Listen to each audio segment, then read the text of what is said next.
status, Fido? Radio messages are answered only by static.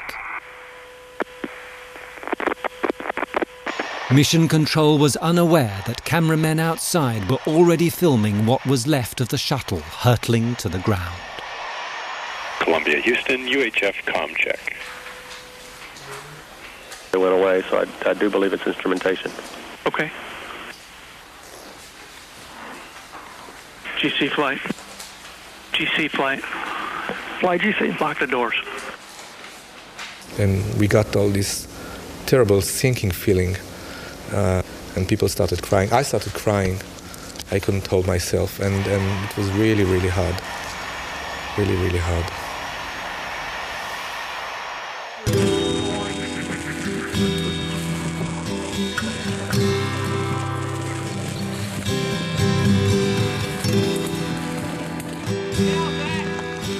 Searchers fanned out across Louisiana and Texas to gather wreckage.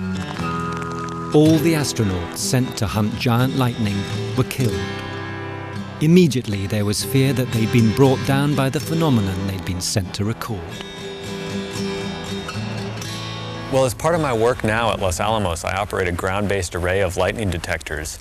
And it was rather early in the morning, and I got a call from Maury Pongratz, one of my supervisors at the lab, and he said, "Have you seen the news yet?" And I said, "No." And he said, "Well, save all your data, because the shuttle's just disappeared." When we heard that the breakup began around the West Coast, we went and checked the weather there, and, certainly sprites jump into your mind. A further shock for the lightning hunters came from San Francisco. Another cameraman had photographed the descent of the shuttle.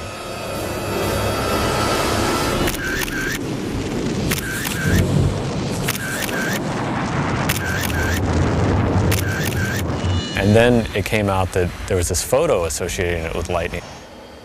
When he first learned of the crash, amateur astronomer Dr. Peter Goldie was already concerned by an anomaly on one of his pictures of the space shuttle's re-entry. When I saw the picture and heard the television in the background suggesting that things were amiss, the hair on the back of my neck stood up.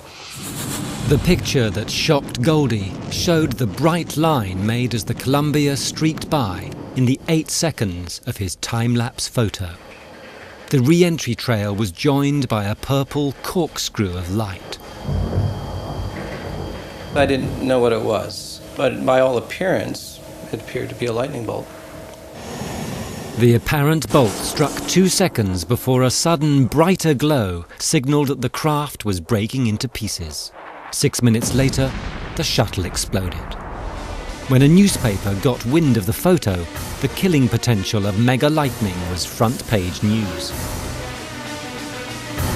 The crash was on Saturday, and on Sunday we had an article in the paper reporting on this photograph taken out in Marin. And then a few days later, on a Wednesday, we talked more about the photo.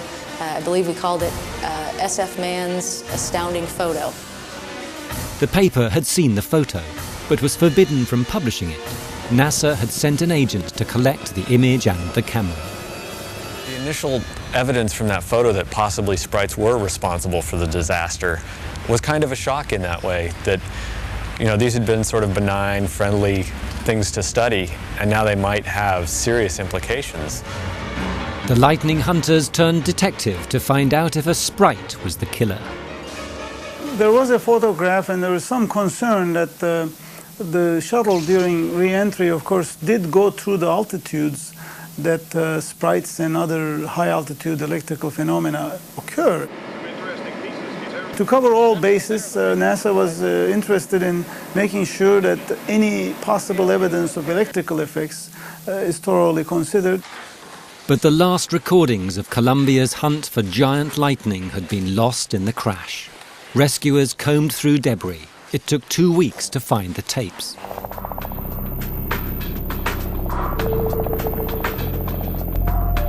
They were airlifted to Israel, where the lightning hunters were coping with the death of Ilan Ramon, their countrymen sent to photograph the bolts. This science work that it's the heritage of the crew for us. Each time we meet, we have these little talks and conversations about memories from the mission, like personal stuff. So far, we've only looked at one hour, and we found at least 15 confirmed events, what we call images that we are sure are either sprites or some of which we don't know what we saw.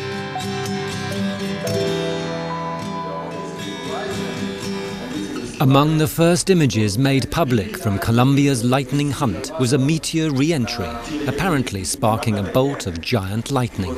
On the night of January 22nd, notice first meteor coming, second one will come from. You see lightning below, this is the horizon, and this is the sprite. Was it possible that the shuttle had acted like a meteor, its re-entry trail turning Columbia into a lightning rod, attracting a giant bolt?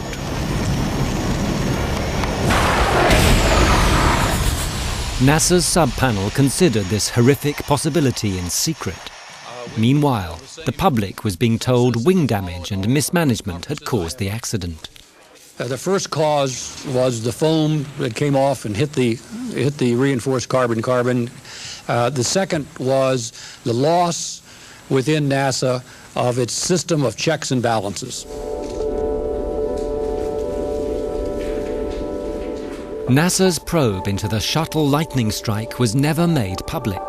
The reason, fear had turned to embarrassment, then relief.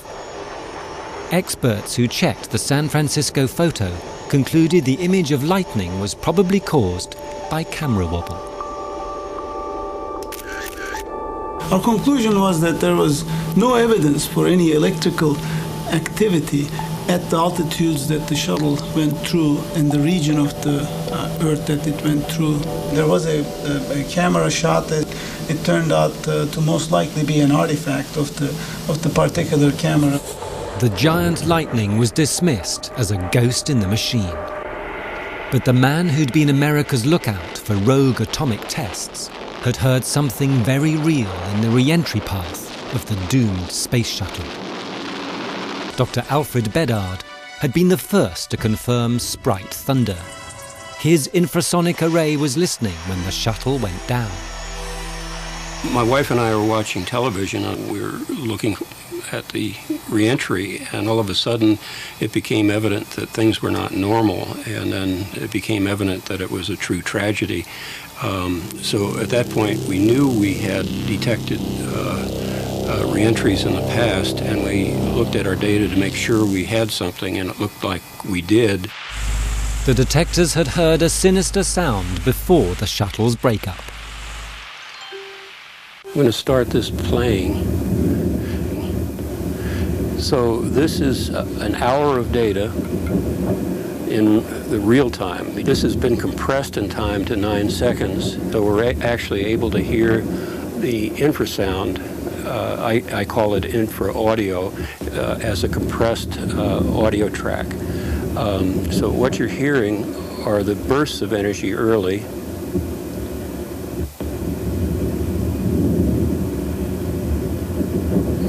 Right in through here. And then that hollow